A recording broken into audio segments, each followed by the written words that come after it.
I saw President Bush make a speech a couple of days ago. Maybe y'all saw it too. And although he told a lot of lies in the speech, he did say something that was, I believe, totally new for him, and it showed a real change, I believe, in the president.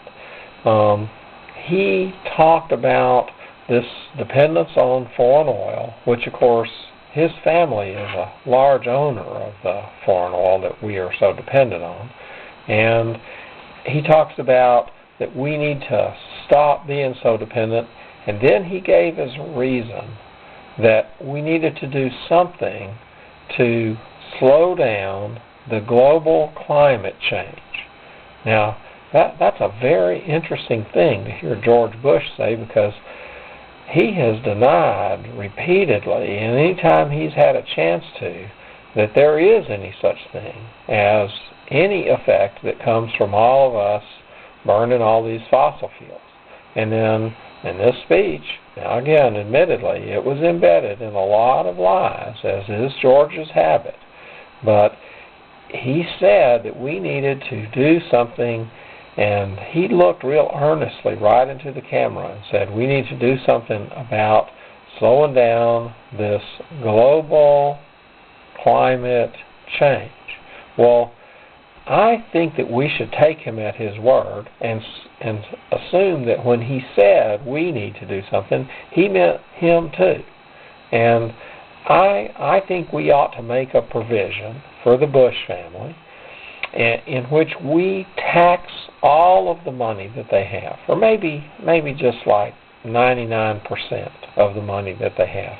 And I'm talking about the whole Bush clan, not just George, but his daddy and Neil and you know, Jeb, and all that money that they've built up from raiding those savings and loans down in Florida and here in Texas, and all the money that George has stole from the taxpayers in the city of Dallas and Arlington and Fort Worth by his shenanigans with the stadium funding and all. I think we should tax all that away, and we should try and keep it all together somehow. Now, I don't know how the government actually does that, but I feel like they could probably work out something. The Congress could figure out how to do this, and we could tax all that money away and put it down, just like George said, in order to have an effect of slowing down this global climate change.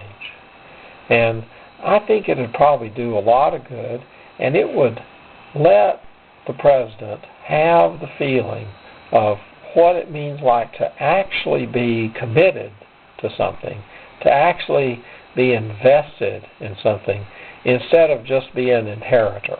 And I think that's an experience that we ought to afford him, because after all, he has been the president for 6 years, and he has neglected to do hardly any of the stuff that he actually talked about, and he has done a lot of stuff that he said he wasn't going to do. And this would be a kind of a way that he could understand what it's like that when you say something, occasionally you have to actually put your money where your mouth is. I think that'd be a good deal. What do you think?